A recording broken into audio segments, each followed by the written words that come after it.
कहानी का शीर्षक है मेरा दुश्मन। इसे लिखा है कृष्ण बलदेव वैद्य ने। वह इस समय दूसरे कमरे में बेहोश पड़ा है। आज मैंने उसकी शराब में कोई चीज़ मिला दी थी कि खाली शराब वह शरबत की तरह गट गट पी जाता है और उस पर कोई ख़ास असर नहीं होता। आँखों में लाल डोरे से झूलने लगते हैं। माथे की शिकनें पसीनों में भीगकर दमक उठती हैं। होठों का जहर और उजागर हो जाता है और बस होशो हवास बदस्तूर कायम रहते हैं। हैरान हूं कि यह तरकीब मुझे पहले कभी क्यों नहीं सूझी। शायद सूझी भी हो और मैंने कुछ सोचकर इसे दबा दिया हो। मैं हमेशा कुछ न कुछ सोचकर कई बातों को दबा जाता हूँ। आज भी मुझे अंदेशा तो था कि वह पहले ही घूंट में जायका पहचान कर मेरी चोरी पकड़ लेगा, लेकिन गिलास खत्म होते होते उसकी आंखें बुझने लगी थीं और मेरा हौसला बढ़ गया था। जी में आया था कि उसी क्षण उसकी गर्दन मरोड़ दूं, लेकिन फिर नतीजों की कल्पना से दिल दहल कर रह गया था। मैं समझता हूँ हर बुज़दिल आदमी की कल्पना बहुत तेज होती है, हमेशा उसे हर खतरे से बचा लेती है। फिर भी हिम्मत बांधकर मैंने एक बार सीधे उसकी ओर देखा जरूर था। इतना भी क्या कम है कि साधारण हालात में मेरी निगाहें सहमी हुई सी उसके सामने इधर उधर फड़फड़ाती रहती हैं। साधारण हालत में मेरी स्थिति उसके सामने बहुत असाधारण रहती है। खैर, अब उसकी आंखें बंद हो चुकी थी और सिर झूल रहा था। एक ओर लुढ़ककर गिर जाने से पहले उसकी बाहें दो लदी हुई ढीली टहनियों की सुस्त सी उठान के साथ मेरी ओर उठाई थी। उसे इस तरह लाचार देखकर भ्रम हुआ था कि वह दम तोड़ रहा है, लेकिन मैं जानता हूं कि वह मुझे किसी भी क्षण उठकर खड़ा हो सकता है। होश संभालने पर वह कुछ कहेगा नहीं। उसकी ताकत उसकी खामोशी में है। बातें वह उस जमाने में भी बहुत कम किया करता था, लेकिन अब तो जैसे बिल्कुल गूंगा हो गया हो। उसकी गूंगी और हिलना की कल्पना मात्र से मुझे दहशत हो रही है। कहा न कि मैं एक बुज़दिल इंसान हूँ। वैसे मैं न जाने कैसे समझ बैठा था कि इतने अरसे की अलहदगी के बाद अब मैं उसके आतंक से पूरी तरह आज़ाद हो चुका हूँ। इसी खुशफहमी में शायद उस रोज़ उसे मैं अपने साथ ले आया था। शायद मन में कहीं उस पर रोब गांठने, उसे नीचा दिखाने की दुराशा भी हो रही थी। हो सकता है कि मैंने सोचा हो कि वह मेरी जीती जागती खूबसूरत बीवी, चहकते मटकते तंदुरुस्त बच्चों और आरास्ता पैरास्ता आलिशान कोठी को देखकर खुद ही मैदान छोड़कर भाग जाएगा और हमेशा के लिए मुझे उससे निजात मिल जाएगी। शायद मैं उस पर यह साबित कर दिखाना चाहता था कि उससे पीछा छुड़ाने के बाद किस खुशगवार हद तक मैंने अपनी ज़िंदगी को संवार लिया है। लेकिन यह सब लंगड़े बहाने हैं। हकीकत शायद यह है कि उस रोज़ मैं उसे अपने साथ नहीं लाया था, बल्कि वह खुद ही मेरे साथ चला आया था। जैसे मैं उसे नहीं, बल्कि वह मुझे नीचा दिखाना चाहता हूँ। जाहिर है कि उस समय यह बारीक बात मेरी समझ में नहीं आई होगी। मौके पर ठीक बात मैं कभी नहीं सोच पाता। यही तो मुसीबत है। वैसे मुसीबतें और भी बहुत हैं, लेकिन उन सब का जिक्र यहाँ बेकार ही होगा। खैर, माला के सामने उस रोज़ मैंने इसी किस्म की कोई लंगड़ी सफाई पेश करने की कोशिश की थी और उस पर कोई असर नहीं हुआ था। वह उसे देखते ही बिफर उठी थी। सबसे पहले अपनी बेवकूफ़ी और सारी स्थिति का एहसास शायद मुझे उसी क्षण हुआ था मुझे उस कमबख्त से वहीं घर से दूर उस सड़क के किनारे किसी न किसी तरह निपट लेना चाहिए था। अगर अपनी उस सहमी हुई खामोशी को तोड़कर मैंने अपनी तमाम मजबूरियां उसके सामने रख दी होती, माला का एक खाका सा खींच दिया होता, साफ साफ उससे कह दिया होता, देखो गुरु, मुझ पर दया करो और मेरा पीछा छोड़ दो, तो शायद वहीं हम किसी समझौते पर पहुंच जाते। और नहीं तो वह मुझे कुछ मोहलत तो दे ही देता। छूटते ही 2 मोर्चों को एक साथ संभालने की दिक्कत तो पेश न आती। कुछ भी हो, मुझे उसे अपने घर नहीं लाना चाहिए था। लेकिन अब यह सारी समझदारी बेकार थी। माला और वह एक दूसरे को यूं घूर रहे थे जैसे 2 पुराने और जाने दुश्मन हों। एक क्षण के लिए मैं यह सोचकर आश्वस्त हुआ था कि माला सारी स्थिति खुद संभाल लेगी, और फिर दूसरे ही क्षण मैंने माला की लानत मलामत की कल्पना कर सहम गया था। बात को मजाक में घोल देने की कोशिश में मैंने एक खास गिलगिले लहजे में, जो मेरे पास ऐसे नाजुक मौके के लिए सुरक्षित रहा करता है, कहा था, डार्लिंग, जरा रास्ता तो छोड़ो कि हम बहुत लंबी सैर से लौटे हैं। जरा बैठ जाएं तो जो सजा जी में आए दे देना। वह रास्ते से तो हट गई थी, लेकिन उसके तनाव में कोई कमी नहीं हुई थी और न ही उसने मुझे बैठने दिया था। साथ ही उस मुर्दार ने मेरी तरफ यूं देखा जैसे कह रहा हो, तो तुम वाकई इस औरत के गुलाम बनकर रह गए हो। और खुद मैं उन दोनों की तरफ यूं देख रहा था जैसे कि नज़र बचाकर दूसरे से कोई साजिश संबंध पैदा कर लेने की ख्वाहिश हो। फिर माला ने मौका पाते ही मुझे अलग से जाकर डांटना डपटना शुरू कर दिया था। मैं पूछती हूँ कि तुम किस आवारागर्द को पकड़कर साथ ले आए हो? जरूर तुम्हारा कोई पुराना दोस्त होगा, है ना?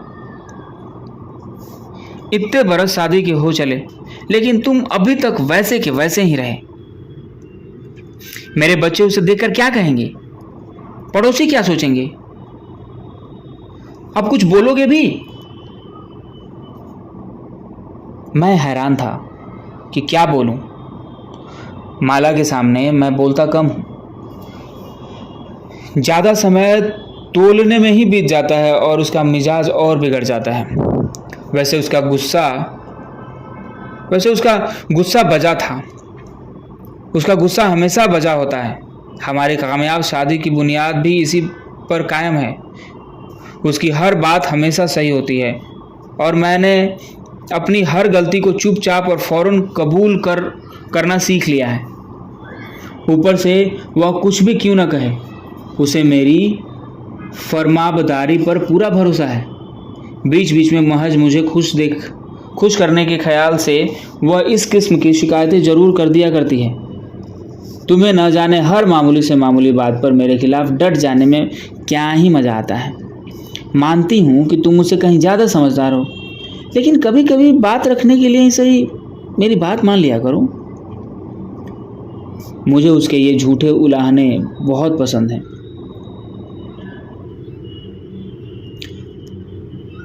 मैं उनसे ज़्यादा खुश नहीं हो पाता। फिर भी वह समझती है कि इनसे मेरा भ्रम बना रहता है और मैं जानता हूँ कि बागडोर उसी के हाथ में रहती है और यह ठीक ही है। तो माला दांत पीसकर कह रही थी, अब कुछ बोलोगे भी? मेरे बच्चे पार्क से लौटकर इस मनहूस आदमी को बैठक में बैठा देखेंगे तो क्या कहेंगे? उन पर क्या असर होगा? उफ, इतना गंदा आदमी, सारा घर महक रहा है। बताओ ना,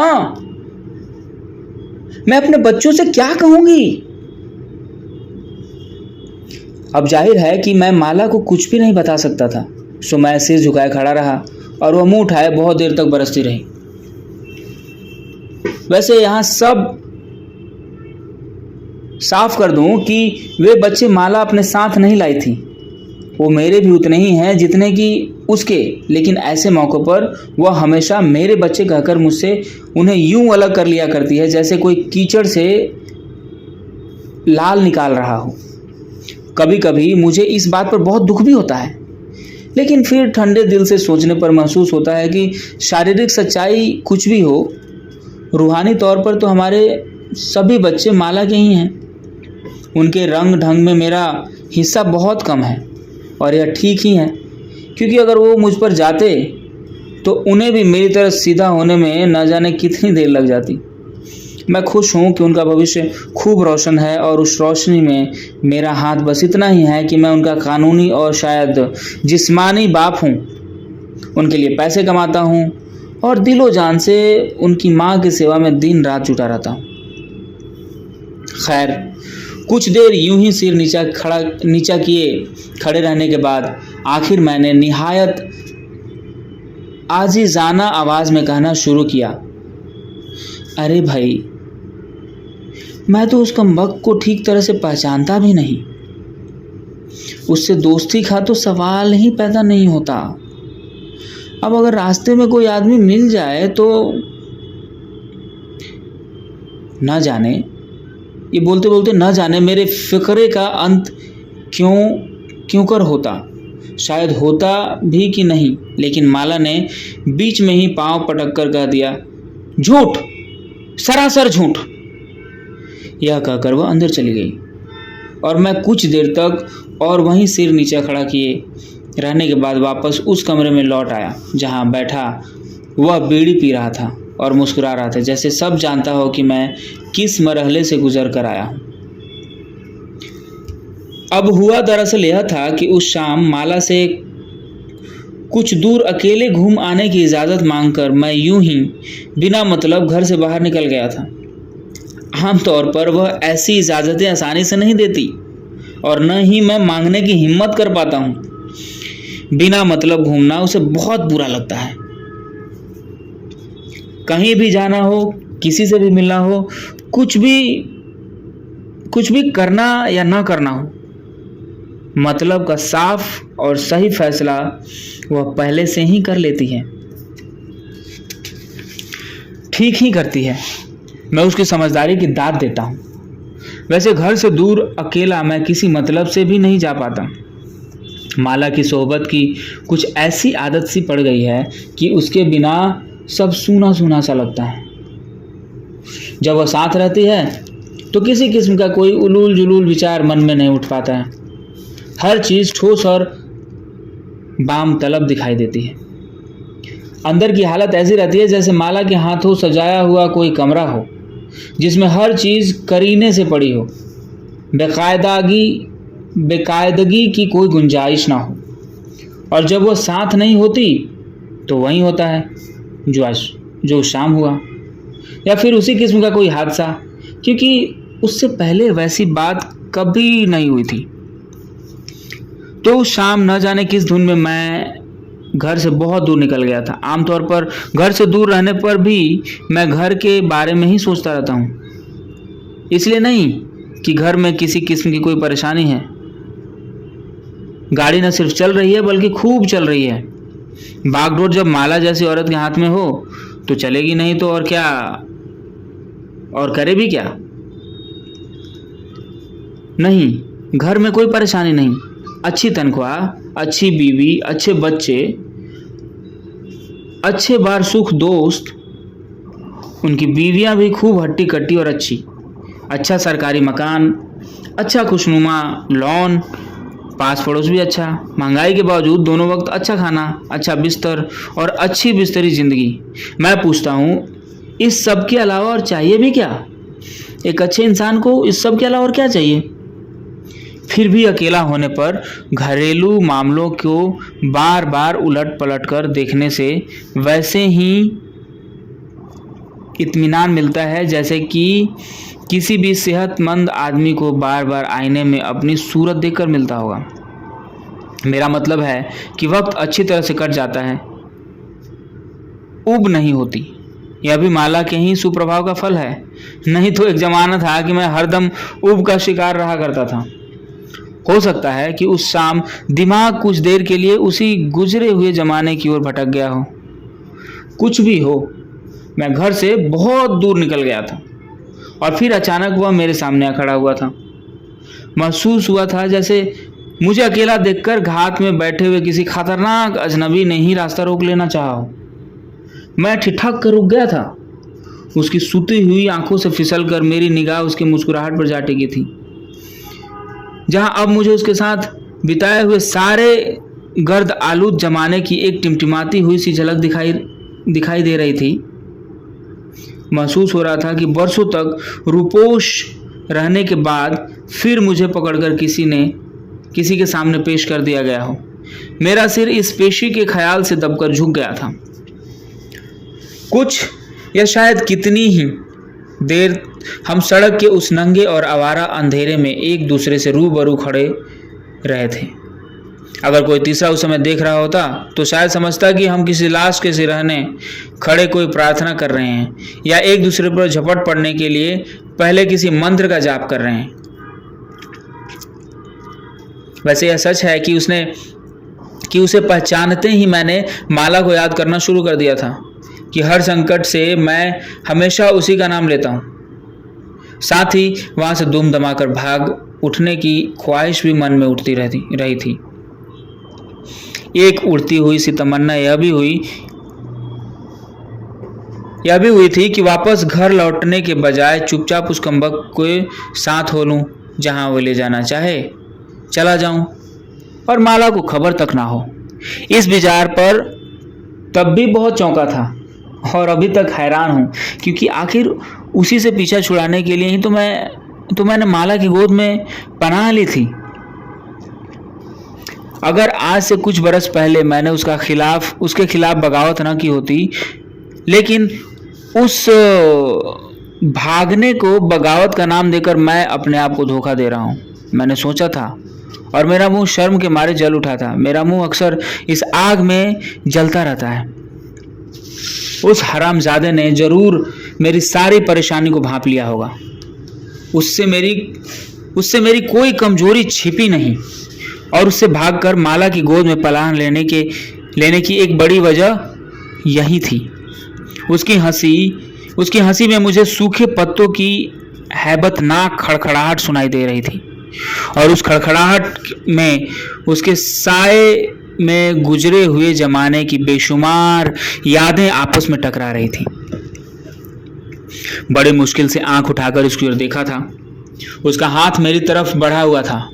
मैं बिदक कर 2 कदम पीछे हट गया और उसकी हंसी और ऊंची हो गई थी। कसे हुए दांतों से मैंने उसकी आंखों का सामना किया था, अपना हाथ उसके खुरदुरे हाथ में देते हुए और उसकी सांसों की बदबूदार हरारत अपने चेहरे पर झेलते हुए मैंने महसूस किया था जैसे इसकी मुद्दत आज़ाद रह लेने के बाद फिर अपने आप को उसके हवाले कर दिया हो। अजीब बात है, इस एहसास से जितनी तकलीफ मुझे होनी चाहिए थी उतनी हुई नहीं थी। शायद हर भगोड़ा मुजरिम दिल से यही चाहता है कि कोई उसे पकड़ ले। घर पहुंचने तक कोई बात नहीं हुई थी। अपनी अपनी खामोशी में लिपटे हुए हम धीमे धीमे चल रहे थे, जैसे कंधों पर कोई लाश उठाए हों। जब माला की डांट डपट सुनने के बाद मुंह बनाए मैं वापस बैठक में लौटा तो वह बदजात मजे में बैठा बीड़ी पी रहा था। एक क्षण के लिए भ्रम हुआ जैसे वह कमरा उसी का हो। फिर कुछ संभालकर उससे नजर मिलाए बिना मैंने कमरे की सारी खिड़कियां खोल दी, पंखे को और तेज कर दिया, एक झुंझलाई हुई ठोकर से उसके जूते को सोफे के नीचे धकेल दिया। रेडियो चलाना ही चाहता था कि उसकी फटी हुई हंसी सुनाई दी और मैं बेबस हो उससे दूर हटकर चुपचाप बैठ गया। जी में आया कि हाथ बांधकर उसके सामने खड़ा हो जाऊं, सारी हकीकत सुनाकर कह दूं, देखो दोस्त, अब मेरे हाल पर रहम करो और माला के आने से पहले चुपचाप यहां से चले जाओ, वरना नतीजा बहुत बुरा होगा। लेकिन मैंने कुछ कहा नहीं। कहा भी होता तो सिवाय एक और जहरीली हंसी के उसने मेरी अपील का कोई जवाब न दिया होता। वह बहुत जालिम है, हर बात की तरह हर बात की तह तक पहुंचने का कायल और भावुकता से उसे सख्त नफरत है। उसे कमरे का जायजा लेते देख मैंने दबी निगाह से उसकी ओर देखना शुरू कर दिया। टांगे समेटे वह सोफे पर बैठा हुआ एक जानवर सा दिखाई दे रहा था। उसकी हालत बहुत खस्ता दिखाई दी, लेकिन उसकी शक्ल अब भी मुझसे कुछ कुछ मिलती थी। इस विचार से मुझे कोफ्त भी हुई और एक अजीब किस्म की खुशी भी महसूस हुई। एक जमाना था जब वही एकमात्र मेरा आदर्श हुआ करता था, जब हम दोनों घंटों एक साथ घुमा करते थे, जब हमने बार बार नौकरियों में एक साथ इस्तीफे दिए थे, कुछ एक साथ निकाले गए थे, जब हम अपने आप को उन तमाम लोगों से बेहतर और ऊंचा समझते थे जो पीटी पिटाई लकीरों पर चलते हुए अपनी सारी जिंदगी एक बदनुमा और रिवायती घरौंदे की तामीर में बरामद कर देते हैं। उनके दिमाग हमेशा उस घरौंदे की चहार दीवारी में कैद रहते हैं, जिनके दिल सिर्फ अपने बच्चों की किलकारियों पर ही घूमते हैं, जिनकी बेवकूफ़ बीवियां दिन रात उन्हें तिगनी का नाच नचाती हैं और जिन्हें अपनी सफ़ेद पोशी के अलावा और किसी बात का कोई गम नहीं होता। कुछ देर मैं उस जमाने की याद में डूबा रहा। महसूस हुआ जैसे वह फिर उसी दुनिया से एक पैगाम लाया हो, फिर मुझे उन्हीं रोमानी वीरानों से भटका देने की कोशिश करना चाहता हूँ, जिनसे भागकर मैंने अपने लिए एक फूलों की सेज संवार ली है, जिस पर माला करीब हर रात मुझसे फरमाबरदारी की सबूत तलब किया करती है और जहाँ मैं बहुत सुखी हूँ। वह मुस्कुरा रहा था जैसे उसने मेरे अंदर झांक लिया हो। उसे इस तरह आसानी से अपने ऊपर काबिज होते देख मैंने बात बदलने के लिए कहा, कितने रोज यहाँ ठहरोगे?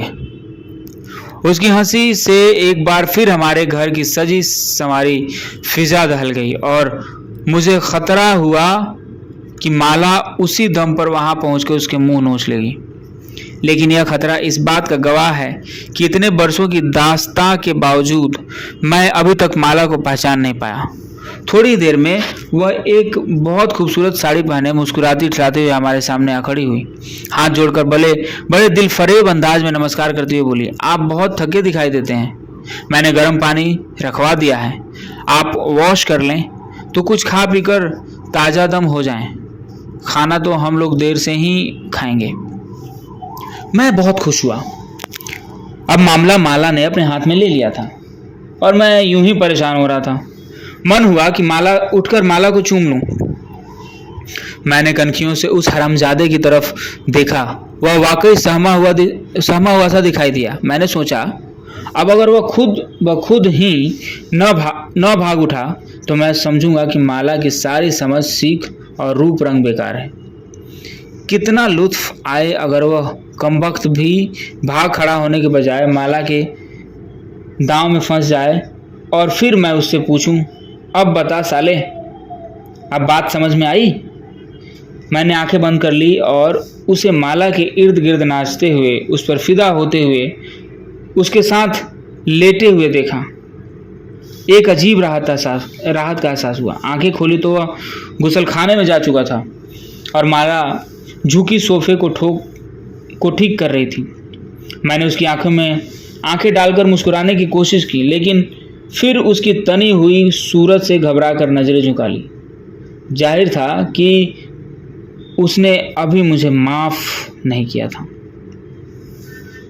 नहाकर वह बाहर निकला तो उसने मेरे कपड़े पहने हुए थे। इसी बीच माला ने बियर निकाल ली थी और उसका गिलास भरते हुए पूछ रही थी, आप खाने में मिर्च कम लेते हैं या ज़्यादा? मैंने बहुत मुश्किल से हंसी पर काबू किया। उस साले को खाना ही कब मिलता होगा, मैं सोच रहा था और माला की होशियारी पर खुश हो रहा था। कुछ देर हम बैठे पीते रहे। माला उससे घुल मिलकर बातें करती रही, उससे छोटे छोटे सवाल पूछती रही। आपको यह शहर कैसा लगा? बियर ठंडी तो है ना? आप अपना सामान कहाँ छोड़ाए? और वह बगलें झाँकता रहा। हमारे बच्चों ने आकर अपने अंकल को ग्रीट किया, बारी बारी उनके घुटनों पर बैठकर अपना नाम वगैरह बताया, एक दो गाने गाए, फिर गुड नाइट कहकर अपने कमरे में चले गए। माला की मीठी बातों से यूं लग रहा था जैसे हमारे अपने ही हल्के का कोई बेतकल्लुफ दोस्त कुछ दिन के लिए हमारे पास आ ठहरा हो और उसकी बड़ी सी गाड़ी हमारे दरवाजे के सामने खड़ी हो।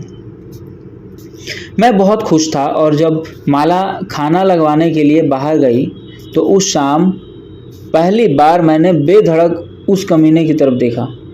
वह 3-4 गिलास बियर पी चुका था और उसके चेहरे पर जर्दी कुछ कम हो चुकी थी, लेकिन उसके मुस्कुराहट में माला के बाहर जाते ही फिर वहीं जहर और चैलेंज आ गया था और मुझे महसूस हुआ जैसे वह कह रहा हो, बीवी तुम्हारी मुझे पसंद है, लेकिन बेटे उसे खबरदार कर दो, मैं इतना पिलपिला नहीं जितना वह समझती है।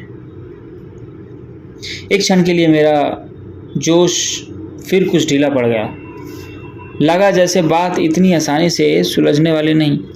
याद आया कि खूबसूरत और शोख औरतें अब उस जमाने में भी उसे बहुत पसंद थीं, लेकिन उनका जादू ज़्यादा देर तक नहीं चलता था। फिर भी मैंने सोचा बात अब मेरे हाथ से निकल गई है और सिवाय इंतज़ार के मैं और